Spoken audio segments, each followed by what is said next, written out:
Oh.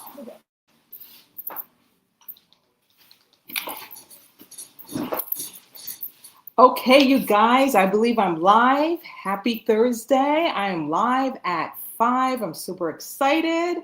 Woo! Got a lot to talk about, you guys, a lot. First, I have to say I am very, very, very impressed of Erica Kirk. Did her interview last night with Jesse Waters, and it was just very emotional for her, obviously, to talk about, the death of her husband, Charlie Kirk, and he was assassinated on 9/10 of this year. And it was just so sad, for her and her children. And I took a lot of, moments of what she had to say as far as her children, as far as her not being afraid after the incident that happened with her husband and, her children, and among a lot of things. So I commend her. I know that wasn't easy for her to do this interview, but Jesse Waters, he was fantastic. He was amazing. Just, how he gave her time because she broke down a little bit, and how posed he was, and how just gentle and kind. And I know that he was very close with Charlie Kirk as well, so it was just very nice. He had so much grace and compassion, obviously, because what happened to her husband. And Erica Kirk, she's just amazing. She's just so amazing, and she's a woman of God. So I'm just going to show you 3 clippings, videos of what's the word I'm trying to say, that I can not relate to, but that got me emotional, like really, really emotional. So this is the first video with Jesse Waters. Take a listen. Your children's privacy. Yes. As Charlie's profile grew, were you concerned? We live in a day and age where the internet feels so entitled to everything. Why are you doing this? Why are you doing that? Explain this, explain that. And we live in a world where children don't even have a childhood anymore. He's right. Why are you posting a photo of your kids so that you can get $50 off a stroller? That does not make sense to me. Crazy. If you can't afford a stroller, buy one you can afford. That makes sense to me. But to use your child or a photo of you standing in the bathroom embracing them specifically, and you have 500 copies of that same pose so you can get it right for social media, is bizarre to me. And it was to Charlie too. And our babies are not for anyone else's viewing other than ours in our family. And why would I want AI images of my children out there? Why would I want, and yeah, we get kidnapping threats, we always have. We get death threats, we always have. You're just smart about it. Protect what you love.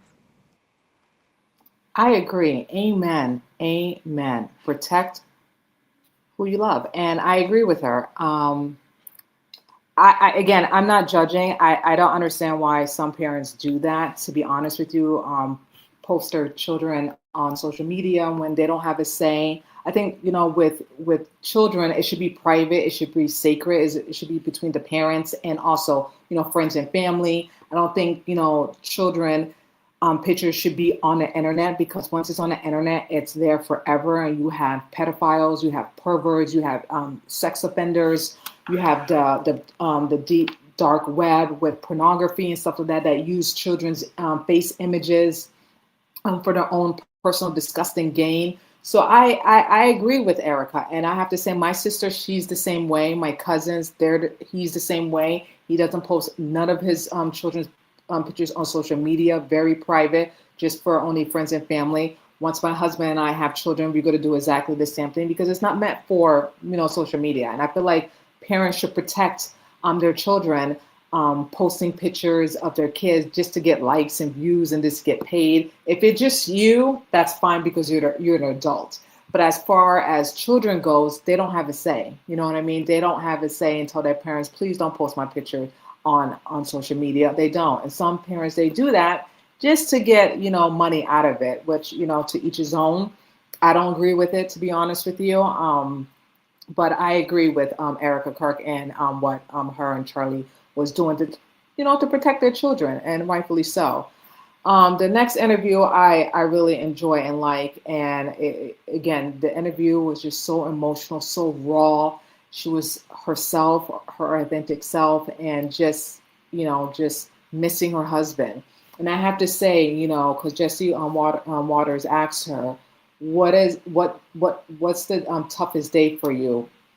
And she said nighttime. That's the toughest for her because, after putting her children to bed, to sleep, and then she's alone. She don't have her husband next to her. And she said that's the hardest. And I can't say she's right, because it is the hardest because, the person that you love, the person that you was going to spend the rest of your life with, your soulmate, is not next to you at night. You know what I mean? And that's the hardest. And when she said that, it broke me. You know what I mean? It broke me. And I just really felt bad for her that she don't have the love of her life next to her, laying with her, holding her, telling her everything's going to be okay. Even though he's telling her this in spirit, even though his physical body's not there, but it's hard. Can you imagine not having your significant other next to you at night? And that's the hardest for her. And it just broke me when she said that. So take a listen to this next video. What are they going to threaten me with? Going to heaven sooner to be with my husband? And I don't say that to be reckless. I do not. I do not say that because I'm out in the street. I didn't get rid of this. Oh, there we go. Let's rewind this. So this video, when Jesse Waters asked her, is she afraid? And I like that she said she's not afraid. Why would she be afraid? You know what I mean? Not saying the question that he asked her was bad, but why would she be afraid? You know what I mean? Like they assassinated her husband, the love of her life, daylight and in public for everyone to see. So what else can you do to her? You know what I mean? She's not afraid, and rightfully so. She has God. She has God with her, wearing the full armor. So why she needs to be afraid of? You know what I mean? And I just love her responses. Like she's saying she's not being reckless. She's not telling people to come over her home and try to do anything, but she's not afraid. If it's her time, it's her time. She will be in the kingdom of heaven with Charlie Kirk. You know what I mean? So there's nothing to be afraid of. And by being afraid and having that fear, you're not going to do anything. You're not going to continue with your life. You're not going to continue doing the things that you need to do. You know what I mean? Like completing your task, completing your mission, completing whatever you need to do. Fear just stops you from that. And what she's saying is don't let fear overcome your life. Don't let fear control you, because that's what the devil wants. But when you stand ground and you keep walking, keep running the race, nothing can stand against you. And I just love the response that she said. So take a listen to that. Excuse me. Protect who you love. Whoops. And again, this is the wrong one. I am so sorry, guys. X out of this, remove. This is the next one. Sorry. Hold on. Did I get rid of it? I think I did, you guys. I am so sorry. I got rid of it by accident. I think I did. Hold on. I'm just trying to maneuver this. Safe. What are they going to threaten me with? Going to heaven sooner to be with my husband? And I don't say that to be reckless. I do not. I do not say that because I'm out in the streets. Like, here I am, come find me. And it's not at all. It's a fearlessness that's rooted in the understanding that I will have my day and my time, whenever that is. When the Lord knows that I've completed my mission. And I'm not afraid. Charlie wasn't afraid either. We never lived in fear. If we did, we wouldn't get anything done. That's it. Nothing done. Amen. And I just want to let you guys know, I did not forget, because I know I'm going to talk about Virginia Giuffre and how she exposed some powerful world leaders. So I just wanted to touch base on, commenting about Erica interview. And also I want to talk about Christopher Schwartz, the gentleman that lives in Arizona that left her 2-year-old daughter Parker in the backseat of his car while he walked into his home and let her fell asleep in the car seat, and he was just playing video games on the phone, watching porn, and let his 2-year-old daughter died in 102-degree weather. And I know I spoke about it in my previous video, which I'm going to get into that as well. But before I get into that topic, I just want to show you the last video of Erica Kirk with Jesse Waters, and tell you about this video as well. Children that Charlie was going on a work trip with Jesus. Are they still asking, where's Daddy? Yes, my daughter continues to ask, but it's really sweet because I keep explaining to her a few things. And I said, if ever you want to talk to Daddy, you just look up to the sky and start talking to him. He can hear you. He's always in your heart. And I told her, I said, you know, Daddy is in heaven. She goes, you think I could go sometime? I said, baby, we will all go one day. We will all go one day. We'll all go one day. I love that. And I was very, very emotional when Erica said that, and when her daughter, asked her about her dad. And it's just sad. You know what I mean? It's just sad overall. It's just sad for her children. Will never ever get the chance to see their father, never get to see them grow up, to see what type of person they will become. It is very sad. And I'm just happy and pleased that the only person, well, not the only person, but, Candace Owens and among other people are investigating the death of Charlie Kirk, the assassination actually of Charlie Kirk. And I'm just very happy and pleased that someone is doing something about it and getting justice for him, and figuring out the motive and figuring out why this happened to Charlie Kirk, because it shouldn't have happened, to be honest with you, period. With that being said, the next topic that I want to talk about is just like I told you earlier, which I should have mentioned on my intro, which I do apologize to you guys. I just wanted to make sure I was here on time, doing this on live. So just bear patient with me, and I really appreciate each and one of you just joining in and watching this video, watching me actually live. And this is the article that read, Arizona dad dies by suicide after leaving 2-year-old daughter to die in a hot car while he watched porn. Yes, and he did. And this is the gentleman as well. 30. Well, I think he's 38. At the time, he was 37. 38. Christopher Swartz. Hopefully, I'm saying Soros. Hopefully, I'm saying. If I pronounce his last name correctly, I'm sorry. Forgive me. And this is the deceased 2-year-old daughter, Parker. Beautiful girl, just such an angel. Beautiful. And this is what the reporters had to say. They say Arizona dad who admitted to leaving his 2-year-old daughter to die in a smoking car while he watched porn is dead.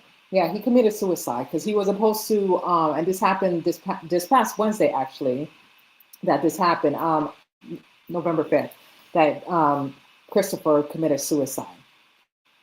Okay, yeah, he was watching porn, and with his cowardly ending suicide, according to reports, Christopher was found dead in a Phoenix home just after 5 a.m. Wednesday. Police told the Post that the same day he was due to report to prison because he pleaded guilty, and the judge was going to give him his sentence. Let's see, where was I? I'm sorry. Yeah, the same day he was due to report to prison ahead of his sentencing, where he faced it up to 30 years behind bars. Instead of coming in to take account of what he occurred here, he had been informed that he have confirmed that the father took his own life last night. According to the attorney, Laura Converse said in a statement Wednesday. Confusion apparently ensued after he failed to appear for his hearing, where he'd been directed to hand himself over to police. According to ABC 15, with the courthouse official apparently unaware that he died, the dad whom excuse me, the dad who had a known habit of leaving his kids in the car. So according to his two other children, that the two other children mentioned to a law enforcement that daddy had left us in the car before. And like I said in my previous video, this was a pattern to him. The wife was aware of this. The wife even, bitched at him and told him, I keep telling you not to leave the children in the car, not to leave the children in the car. So this was like a pattern thing for this guy, for leaving his children in the car, which is just unsafe, which is just negligent. It's just crazy because anything could happen. Anyone can just come into the car and it's snatch your kid. You know what I mean? And for him to be reckless like that is just crazy. And also reckless to leave your 2-year-old daughter in a car seat in 102 degrees weather while you go inside playing video games and watching porn and drinking. Disgusting. Oh, you just wanted to let her sleep. No, what common sense is that? Any normal, rational person would do. If your kid fell asleep in the car seat, you grab them. You grab them and you put them inside and let them finish taking a nap. You just don't leave them in the car and say, oh, I'm just going to let my daughter or son stay in the car while I just get inside and do my thing. And then, boom, you forgot because you were drinking, apparently, and doing some things that you're not supposed to do when you should be taking care of your daughter. Continue on. I know I'm just ramping on. It just infuriates me. 2-year-old. She was 2. Precious. Had her whole life ahead of her. And you have this idiot. I'm sorry. I feel bad for the wife, you know what I mean? And the other 2 children that, 1, lost their sister, 2, lost their father. And she has to explain this to her 2 younger children. It's just sad overall. You know what I mean? And all of this could have been prevented if he would have just done his job as a father and took care of his daughter and do the right thing. And he failed. And he was such a coward, he ended his life because he did not want to deal with the consequences. Even though he confessed, yes, but he didn't want to deal with the consequences of serving 30 years in prison to take accountability. So he took the easy way out, the coward way out, honestly, and he ended his life. Okay, continuing on. So where was I? And then leaving his kid in the car, pleading guilty in October to second-degree murder and expecting to be official sentenced to between 20 to 30 years month. His death comes more than a year after his young daughter, Parker, was found dead in a driveway of their Mariana home outside of Phoenix. This happened on July afternoon in 2024 when the temperature scored to 109 degrees Fahrenheit. That's it. So obviously there's not going to be any justice because the man killed himself. And there's not going to be any punishment for this guy because he took the easy way out, and that's it. So it's just crazy. It's just sad overall when all of this could have been prevented. You know what I mean? It could have been all prevented, and it's just a sad story, a sad situation. No one does a win here. The wife is a widow now who lost her husband, who lost her daughter. How do you cope with that? How do you comprehend that? You know what I mean? And my heart goes out to the wife, and I'll be praying for her and her 2 children, and they will get through this, one day at a time, and continue to pray and hope for the best. So I wish them well, and it's just a sad situation overall. Now moving on to Virginia Giuffre. Now, you guys, I started reading her book, okay? Nobody's Girl, you can see. I'm just putting it out here. You can see. And you see I have all these tabs, okay? I have to say, the book is very shocking, very damaging. There was times I had to put it down because what this woman went through as a child, I'm like, no child should ever go through that, period. No child. And it really broke my heart reading this book. And I'm not finished, obviously, but I had to put it down because it was just because I am a visual person. And when I read books, I visual myself in that person's situation, if that makes sense.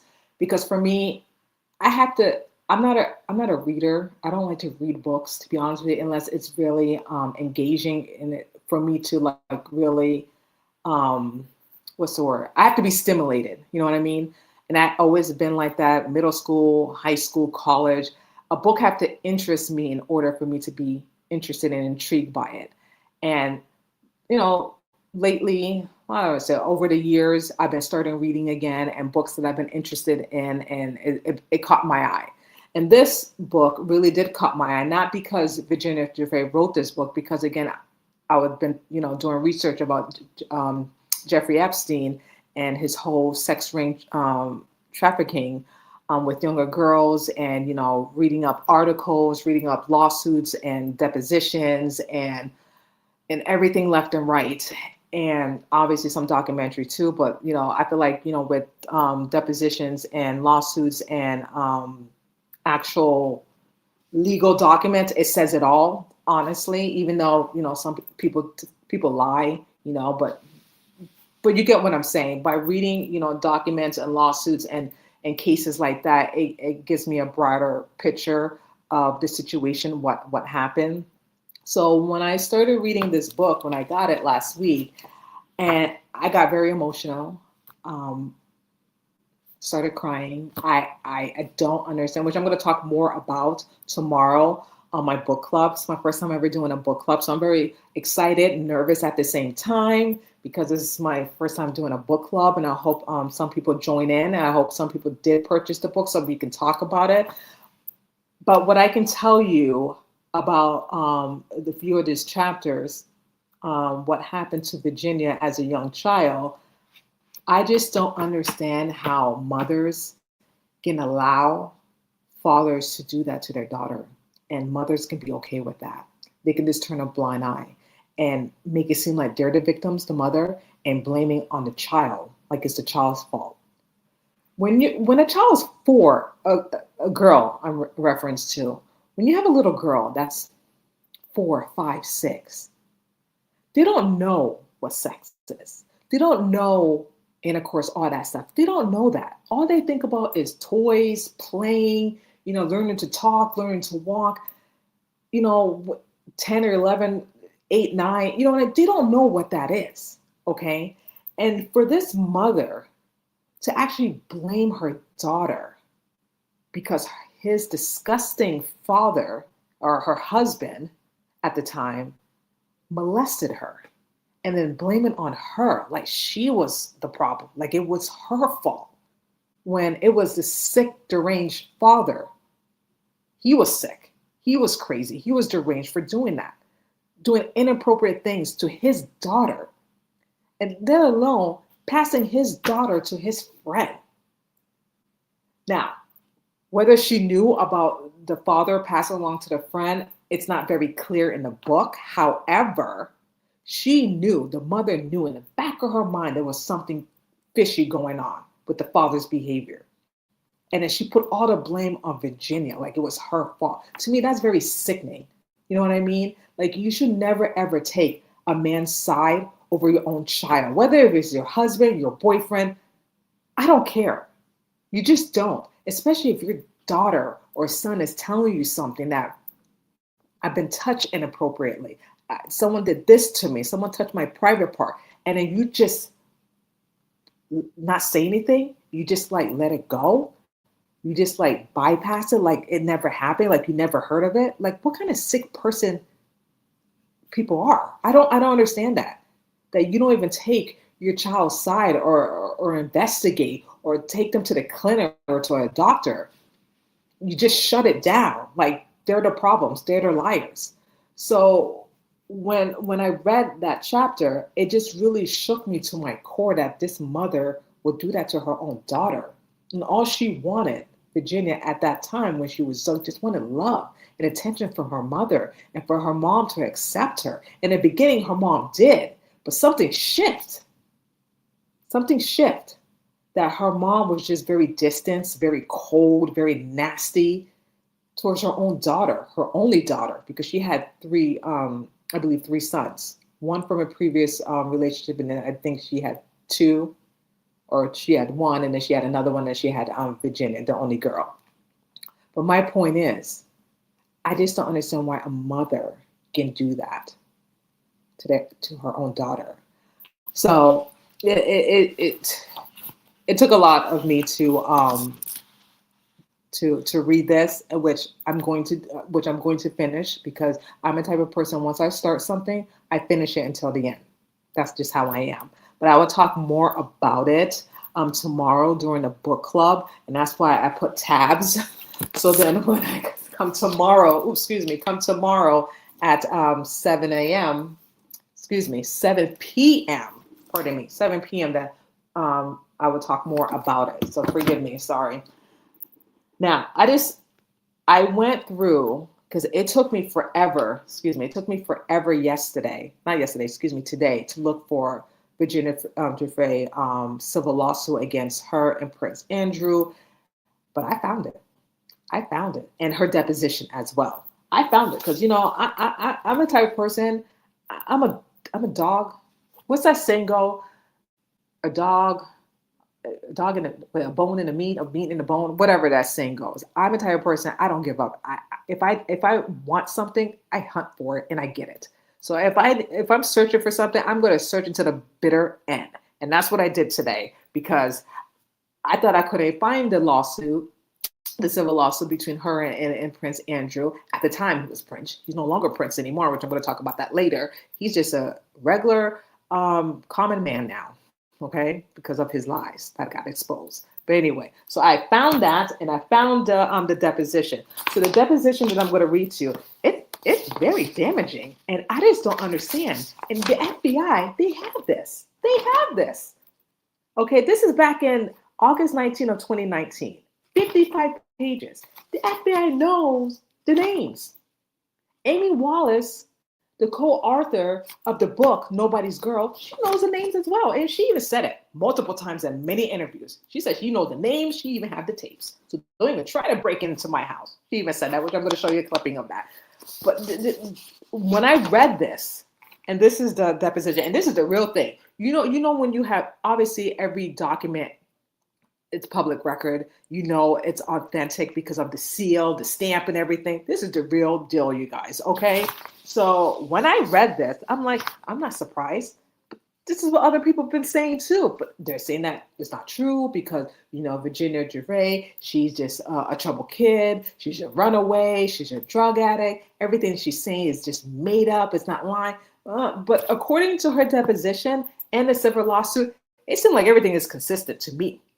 And I read it all, even though I shouldn't be doing this at work because I'm not going to get, written out, but I couldn't help it. You know what I mean? I had to read, the civil suit and the deposition, and everything that I read is very consistent with what she said.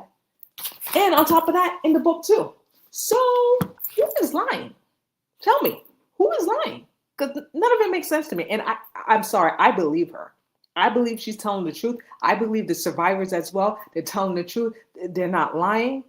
The only people that's lying is the feds and the FBI, because they're not willing to tell the truth. They're not willing to let us know who are the co-conspirators are.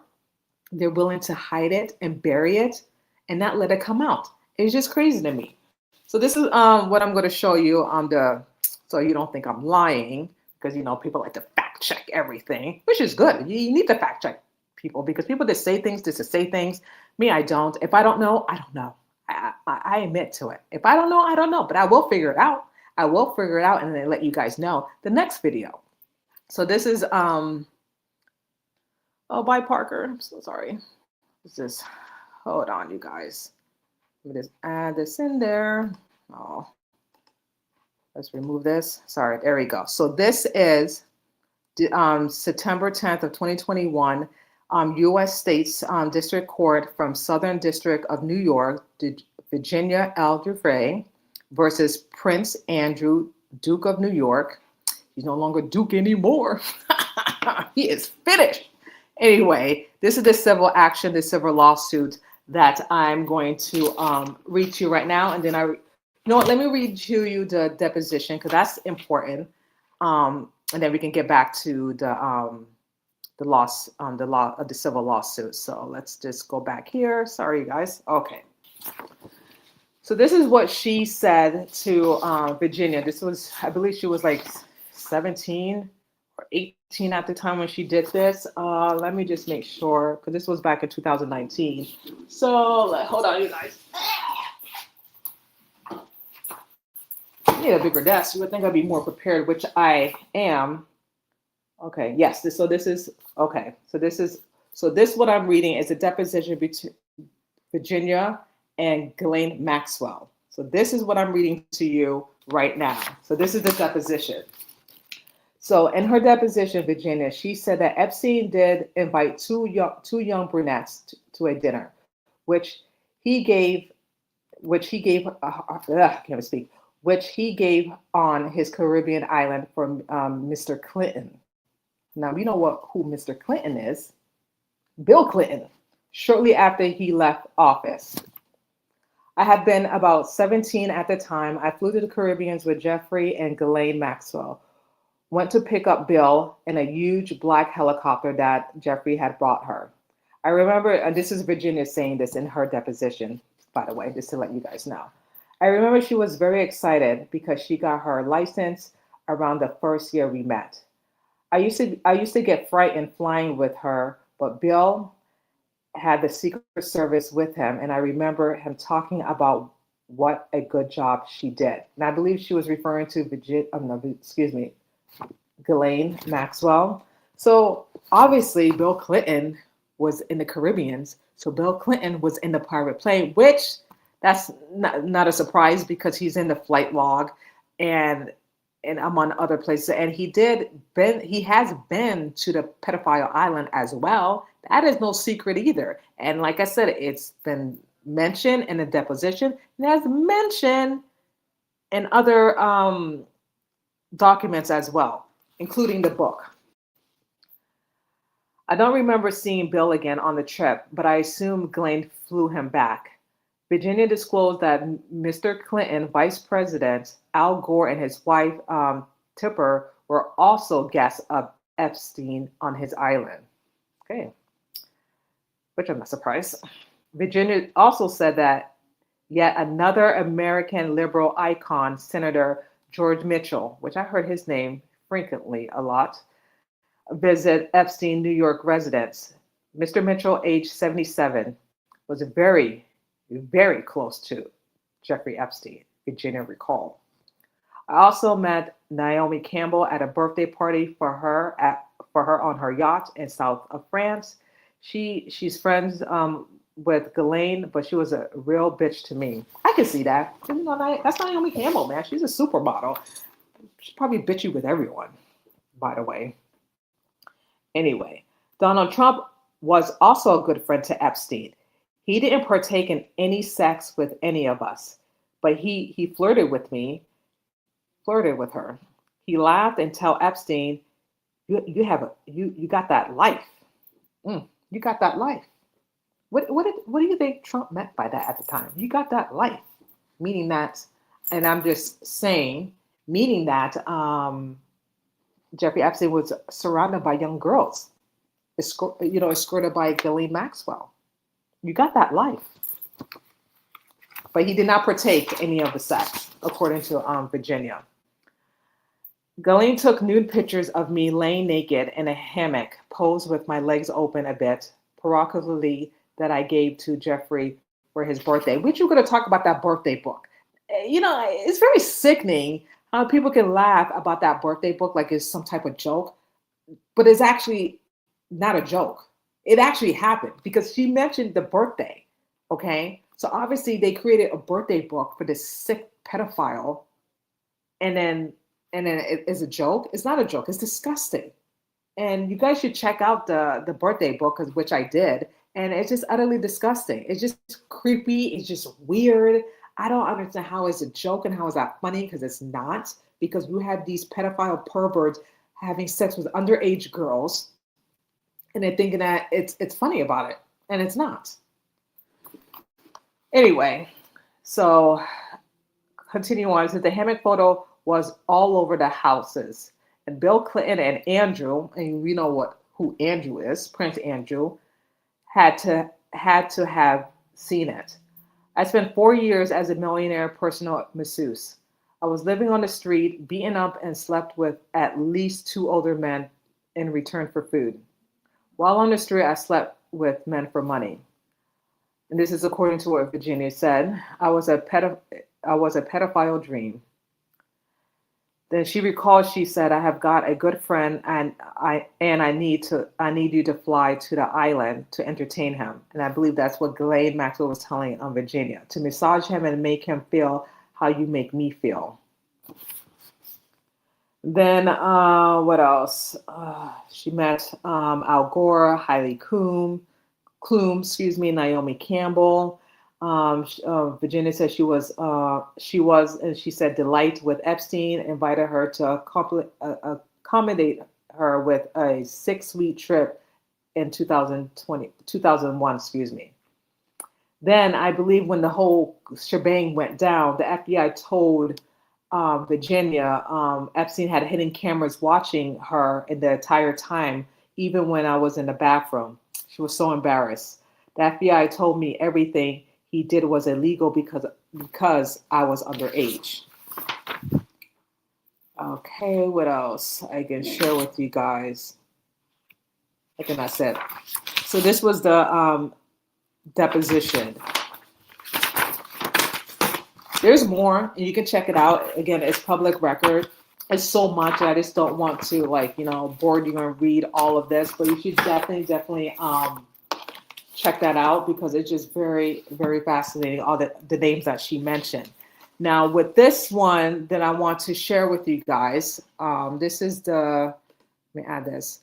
So if you have read the book, and you've probably seen it online as well, that Virginia mentioned this former prime minister of Israelis, Barack, not Barack Obama, Barack, and how he was mentioned in the book, and he was also mentioned in the deposition as well, which I'm going to show to you really quickly. And this is not what I wanted you to see. Hold on for a quick second, you guys. I'm still trying to maneuver this system here. So give me 1 minute. Forgive me. Let's see this. There we go. Okay, and I should have highlighted it, so I'm sorry. Next time I'll definitely do that.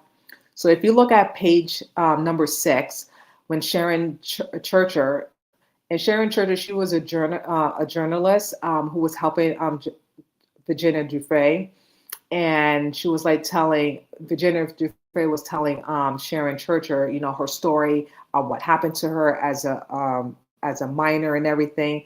So when questions were being asked, Sharon Churcher mentioned, and you can see it on number 6, it was Barack was one.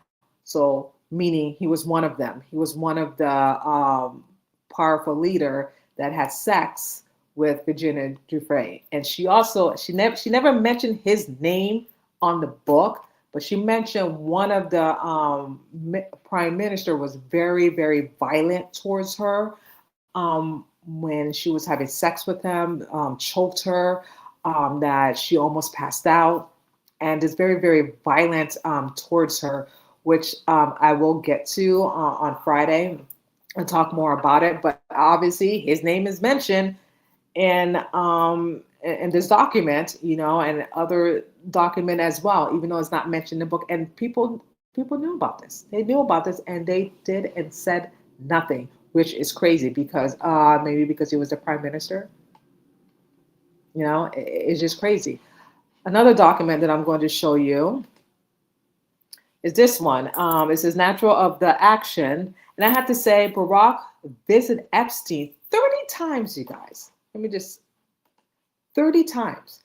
30 times between 2013 and 2017. So apparently they were they were friends. They were doing some type of business together, which that is a whole lot of BS to me, to be honest with you. But 30 times. So let me show you this. Here we go. So this is the natural of the action. During 2000 and 2002, beginning with plaintiff was 16. Plaintiff was the victim of a sex trafficking and abuse by sex trafficking, excuse me, and abuse by convicted sex offender Jeffrey Epstein. Now, if you go to page 4, scroll down to page 4, what's highlighted. This is from between about 1999 and 2007. Jeffrey Epstein sexually abused more than 30 minor girls at his mansion in Palm Beach, Florida, and elsewhere in the United States and overseas. In addition to his own sexual abuse of the victims, Epstein directed other persons, to abuse the girls sexually. Isn't that crazy? Isn't that crazy, you guys? And there's more, because I have my tabs, but it's also mentioned, which I didn't put up here, you guys, but it's also mentioned defendant Prince Andrew, the Duke of New York. He's mentioned in there. It says, according to Prince Andrew, he met Epstein through Maxwell in 1999. The prince became a frequent guest in Epstein various homes around the world, including New York, and he was there in New York, and Pedophile Island as well. Prince Andrew has refused to cooperate with the U.S. authorities in their investigation and prosecution of Epstein and his co-conspirators because he knew that he would have been guilty. That's why, for him to say in his interview 2019, which I'm going to share with you the link of his interview because I watched the interview entirety, but he was like saying that he's willing to cooperate. He wants his day in court. He wants to not confess, but to say that he's innocent when all along he had no plans of going to court. He had no plans to cooperate with U.S. attorneys. Like I said in my previous video, when his mother was alive, Queen Elizabeth, she shut it all down. She wanted to protect her son. She knew in the back of her mind, like I said, that her son would have been arrested. Her son would have been, the reputation of the royals would have been just ruined. She knew that in the back of her mind. So instead of going through the whole public trial, the public embarrassment, public of everything, she settled. She gave Virginia 20 million pounds. Okay, that's what happened. But then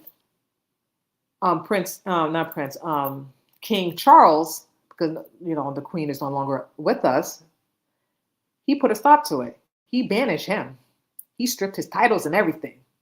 No, you're done because they caught you in the lie, and there's text messages to prove it. So King Charles had to do what he had to do. He had to strip everything from his brother, and rightfully so. So now his brother is no longer Prince Andrew. He's not a Duke of New York. He's nothing. To me, he's garbage. He's trash. Rightfully so. What goes around comes around. What you do to others, it will come back to you. It will come back to you. And people don't understand that. Even though he may not be charged in the United States because he had sex with Virginia 3 times, and he lives in London, I hope they do an investigation on him. I really, really, really do, because he is guilty as sin, and he knows he had sex with her and probably other younger girls as well. And the sickening part is he has 2 daughters of his own. I don't understand this. What if someone did that to his daughters? What if someone molested and has sex with his daughters against their will? How would he feel about that? See, that's how sick people are. They don't realize and putting themselves in their own situation that happened to their own child. They just think about their own selfish needs and wants because they are royal. He thought because he was royal that he can just get away and do everything that he damn well pleased, and there will be no consequences for his actions because his mommy, rest in peace, Queen, don't mean to disrespect you, but took care of it, which she did. She took care of it. She made the problem go away. Bye-bye. When you have money, power, connections, you make the problem go away. Instead of telling your son, listen, you did this, you're going to deal with the consequences. I am not going to help you out. If I was the Queen and I found out my son did this, and it actually was true that my son did what he did, he had sex with a minor, I would have stripped everything. I wouldn't even care if I was embarrassed or ashamed by the public. I wouldn't care. I think that they would respect me more by banishing my son for doing what he did, instead of like lying and covering it up. And that's what Queen Elizabeth did. she put a Band-Aid on top of that situation instead of dealing with it head forward. You know what I mean? She didn't do that. You know what I mean? She protected her son because she didn't want that spectacle when she was alive. But King Charles, he put a stop to it and he banned everything. And that's it about that, because I don't want to continue reading this, but you should definitely check this out and read it, because it is public record. And I read through it today and it was a lot. And like I said, I highlighted it. I took notes because what's in this civil lawsuit, it really coordinates with the book as well. It makes perfect sense. And let's see what I wanted to show you guys.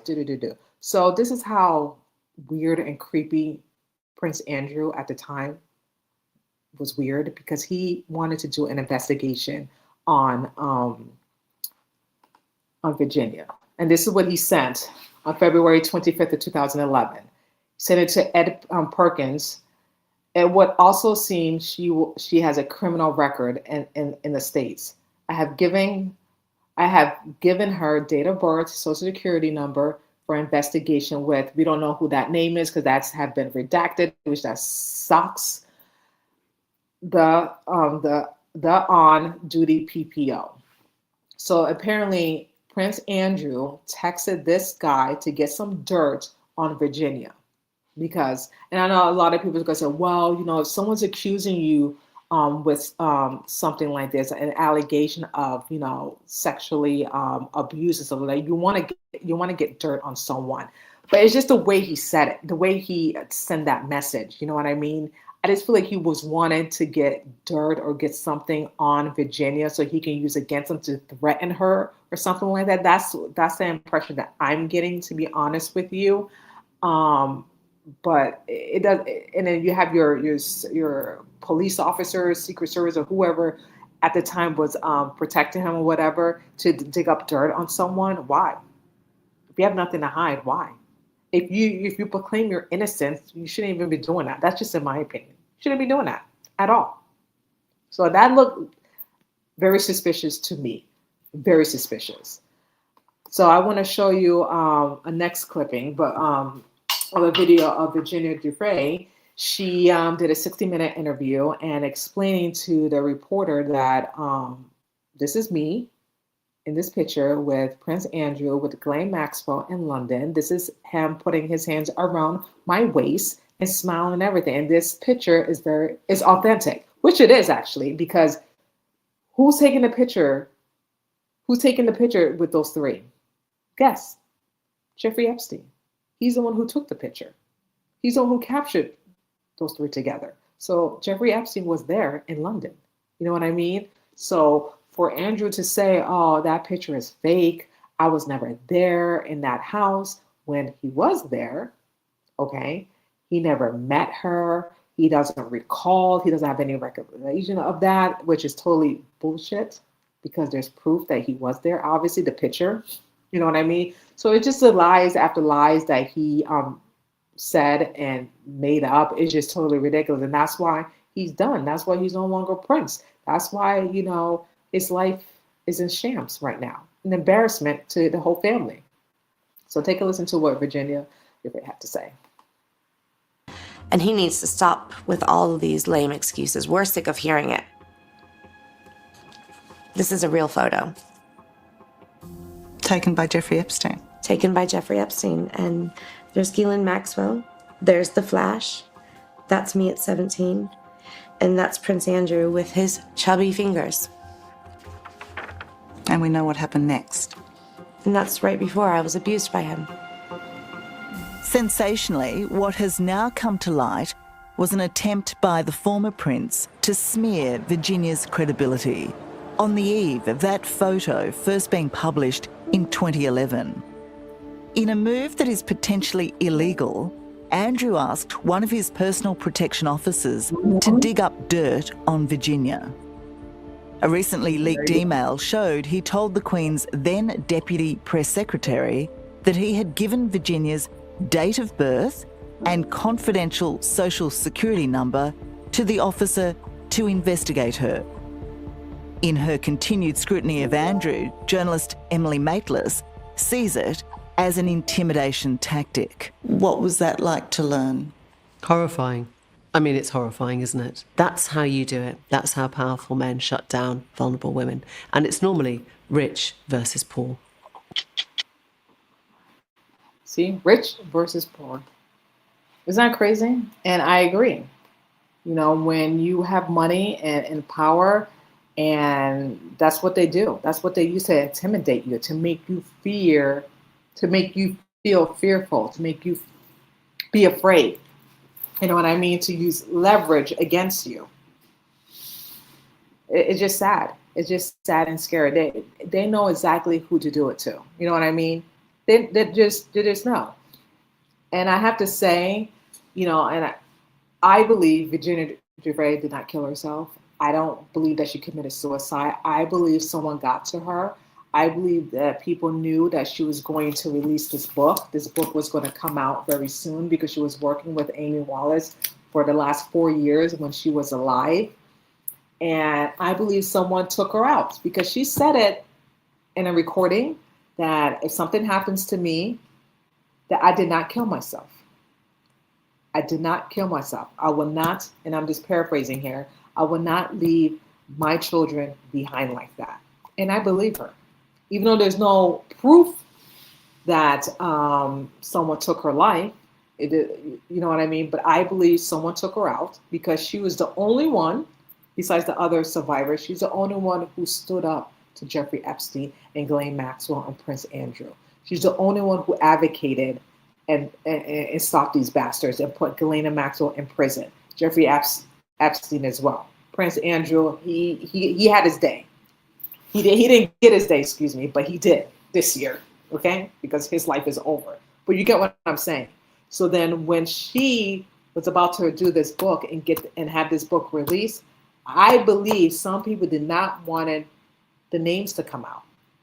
But she didn't release the names though in this book. She just mentioned billionaire 1, billionaire 2, billionaire 3. The only name that she mentioned in this book is Prince Andrew, Jeffrey Epstein, Bill Clinton, among other people.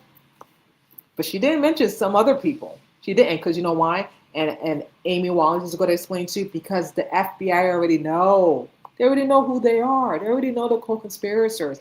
The question is, you guys, why they have not been arrested? Why? Why are they walking around free? To molest other children, other girls, other boys? I don't get it. I just don't understand how they know who they are. They have the tapes, for goodness sake. The FBI even told Virginia that Epstein recorded the whole room, including the bathroom. And you're trying to tell me that they don't know? Of course they do. The question is why they're not doing anything about it. The question is why they're not arresting these people.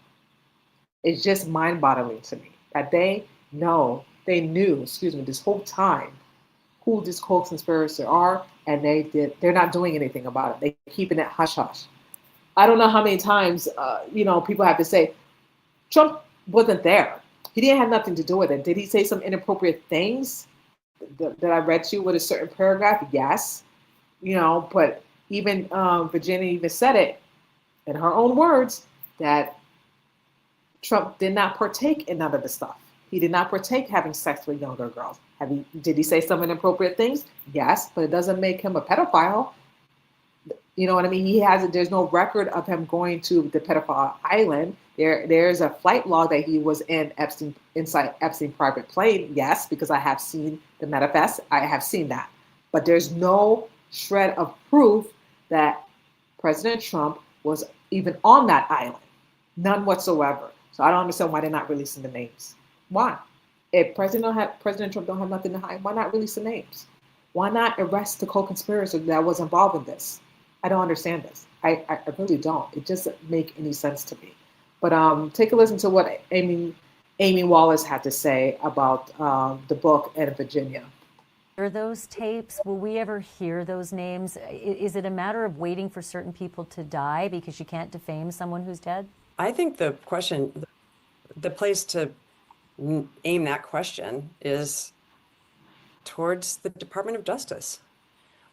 yes, I know who the names are. Virginia knows who the names are.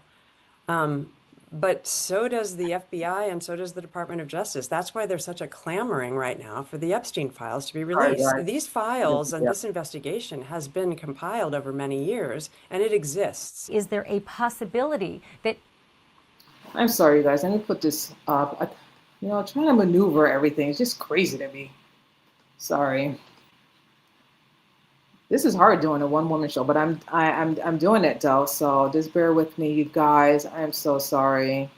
You think this will work, and it's not, because I really want you to see. There we go. Sorry. Let me just start this over for you guys. Hit play. Let me see if I can just pop this up. Oh, it's not going up. It's crazy. All right, let me just do it this way, because nothing's happening here. There we go. will we ever hear those tapes? Will we ever hear those names? Is it a matter of waiting for certain people to die because you can't defame someone who's dead? I think the place to aim that question is towards the Department of Justice. Yes, I know who the names are. Virginia knows who the names are. But so does the FBI and so does the Department of Justice. That's why there's such a clamoring right now for the Epstein files to be released. These files and this investigation has been compiled over many years, and it exists. Is there a possibility that if we never get satisfaction from this government, might we get satisfaction from Virginia Giuffre's raw manuscript or her tapes where she does fully name those names with the narratives that... Pause right there. I just have a question for you guys. Like, there's tapes, right? And Amy Wallace has mentioned there's tapes and they're not in her home. So don't even try to break into her house, she said. My thing is, if there's tapes, why not release the tapes? And I get where she's coming from, Amy, that, the DOJ, they know, the FBI, they know. But in my mind, what's the point of having the tapes if you're not going to release them? Like, just like Natasha said, are you waiting until these perpetrators die before you release the tapes? That's what I feel like that's going to happen. You know what I mean? It's like Ted Bundy, Jeffrey Dahmer, all these damn serial killers, they're all dead now, and then they made these tapes of what they did to these victims, and then you hear their tapes. I just don't. Virginia, let her soul rest in peace. She's dead. You know what I mean? So what's the whole purpose of having these tapes? What's the whole purpose of hiding the tapes then? Like, to me, I don't understand. I'm not judging Amy Wallace, but I'm just trying to have some clarity and have it make sense to me. Like, if you're not going to release the tapes, right? Because you're saying that it's the FBI's job to release the names, then what's the whole purpose of having it? You're not going to use it for blackmail, because if you do that, they're going to kill you. Just like they killed Jeffrey Epstein, allegedly. You know what I mean? So why are you holding on to the tapes? Shoot, just give it to somebody. Give it a beat. But I know I'm nobody. You know what I mean? I'm no one famous, thank God. I don't want to be famous. But what I'm saying is, what's the whole purpose of holding on to those tapes? Or is Amy waiting for a good moment to have the tapes leak to be released? I don't know. These are the questions that I'm asking, because I like to ask questions. I'm a very curious person. I've always been a curious kid. And I would like to know, like, what is the full purpose of having those tapes if you're not going to do anything about it? For leverage? I don't know. That's a question I would like to ask Amy. But let her continue on. Are attached to them. Well, I would say, this is her book. Again, I'm a ghostwriter. I am typically invisible. She's supposed to be the one here talking to you, and I wish with all of my heart that she were doing that. But a writer, a memoirist gets to make the decisions about what they want to include. And she made those decisions before she died, and I'm going to honor them. I'm not going to go beyond her scope. But again, I would say, I think the questions you're asking are better aimed at the administration. What's happened is people of wealth and import, people who have power and money, have been allowed to treat people who have no money terribly. And people are sick of it in a very broad way. And so it's not a matter of this name or that name, or could you deduce who the people are who are in the book? It's about culturally, societally, us stepping forward and calling on law enforcement to do its job. I love that you said that the tapes are locked in a very safe place. Are you able to say anything more about that? No, but just nobody can find them, so don't break into my house. They're in a safe place that no one will be able to sleuth. No, no one will be able to find them. That's it. I believe her too. Look, she's smart. That woman's smart. She blurted the background and everything just in case, someone tried to come after her. She's smart. She is damn smart, and no one will find the tapes. Okay, she probably have a kill switch. Okay, anything happens to me, have the tape released. The woman ain't dumb. She knows who she's dealing with. She knows the names of the powerful world leader. If anything happens to her, the tapes will be released. She even said, "You think she's dumb to leave the tapes in her house? Get serious." She's not stupid. She's smart. She's 10 steps ahead of these pedophile perverts. Okay, but my question is, we've been asking for transparency. We've been asking for truth. The DOJ and the FBI are not giving it to us. But you have the proof. You have the tapes right in your hands. Not literally, but right there. And all you have to do is just leak them out without you doing it or giving it to someone. I just don't get it. It's right there. Even though, but I'm just playing devil's advocate here before I let you guys go, because I know it's getting late and I don't want to hold you guys up. Let's say, devil advocate, the tapes get released. Okay, at least we know the names. At least what Virginia is saying is true. Obviously, I believe her. The FBI knows who they are. The DOJ know who they are. But at least we won't speculate. At least we won't be in a rabbit hole. You know what I mean? At least we know the name to the face, if that makes sense. At least we know. So the tape must be released. It should be released. I don't know why she's holding it so tight, not doing anything about it. What is she waiting for? She's waiting for these pedophiles, these assholes to drop dead and then release the tapes. Then she knows that no one's not going to come after her. There's always going to be someone else. Think about it. If one person dies who was involved in this, the co-conspirator, there's always someone else. I don't know. But I just hope and pray that the tapes get released. Someone leaks the tapes out.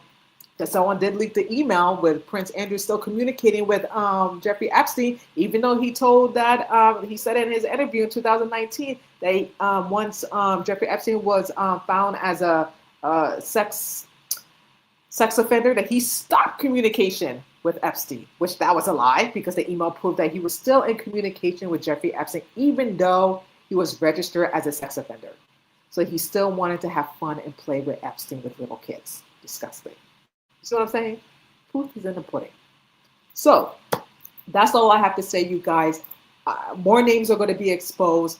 I hope that tape gets leaked out. I hope, there's no point of, holding the tape hostage, to be honest with you. Epstein is dead. Ghislaine Maxwell is in prison serving 20 years to life. Virginia's dead. You know what I mean? What else? You know what I mean? No one else is not going to come forward. The FBI is not going to do anything because the FBI is foolish and dumb. They don't know what's right and wrong anymore. They're so corrupt. They don't even know how to tell the truth. They don't even know what the truth is anymore because that's how corrupt and damaged they are. Okay? DOJ, useless. I just feel like when people have the power and have proof, let it be released. The truth will set you free, you guys. I don't know. What do I know? I just talk about this and just keep running my mouth, probably not making sense to you guys. I don't know. Maybe I'm just a different species. I feel like if you have the proof, let it out. What the hell have people got to lose? Truth, and being transparent is the most important thing. And, supporting, the survivors, which I know a lot of people are. But to me, in my opinion, it makes no sense to have those tapes if you're not going to use them. What's the tapes for then? If you're not going to use it for blackmail, if you're not going to use it to vindicate the survivors, what they've been saying is true this whole decade, and again, I'm just asking the question, not accusing anyone, not, being a hard ass. But what is the point of having those tapes if you're not going to do anything about it? You're just going to keep it safekeeping? I don't know. As a trophy? I don't know. And it's not me bashing Amy Wallace, because she did an amazing job helping Virginia and telling Virginia her story, her truth. And, Virginia, she just, I pray that her legacy lives on. And I pray that, more survivors will stand up to these billionaires and let the billionaires know, let any perpetrator know that it's not okay for you to molest and have sex with underage girls or anybody against their will. It's not okay. And for more women to step up and for more women to have that courage. And she gave that to a lot of women. She opened the doors for a lot of women to have that voice and to speak up, no matter the cost, no matter what the risk is, because it's wrong. It's wrong. And when a woman says no, means no. When you're having sex with underage girls, it's against the law. You can't do that. That's why there's laws in place. And then when that does happen, then young women need to step up and have that voice and say and do something about it. And that's what Virginia was doing this whole time when she was still alive on this earth. That's all I have to say, you guys. I want to keep you guys on here. Thank you so much for joining in to my channel. That's it. I really appreciate each and one of you. I love you all. Take care. Good night. And I will see you tomorrow on my very first book club.